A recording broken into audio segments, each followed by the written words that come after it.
नमस्कार, मैं हूं प्रियंका और आप देख रहे हैं राष्ट्रीय जगत विजन न्यूज। राजधानी रायपुर से एक विवादित तस्वीर सामने आई है जिसने भाजपा की तिरंगा यात्रा को लेकर सवाल खड़े कर दिए हैं। बता दें कि राष्ट्रीय ध्वज को नगर पालिका निगम की कचरा गाड़ी के फर्श में रखा गया था। दरअसल भाजपा द्वारा कल राजधानी रायपुर में एक विशाल तिरंगा यात्रा निकाली गई। इस कार्यक्रम में मुख्यमंत्री विष्णुदेव साय, वरिष्ठ नेता बृजमोहन अग्रवाल सहित कई मंत्री और कार्यकर्ता मौजूद रहे।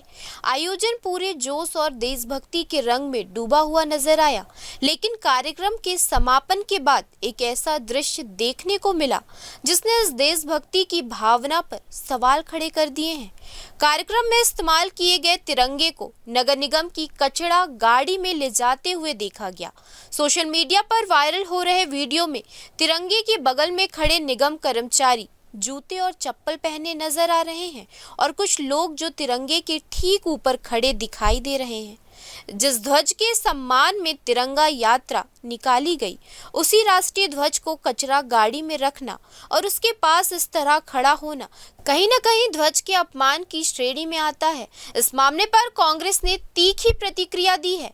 छत्तीसगढ़ कांग्रेस के मीडिया प्रभारी धनंजय सिंह ठाकुर ने इस मामले को लेकर भाजपा और आरएसएस को आड़े हाथों लिया है। सुनिए उन्होंने क्या कहा।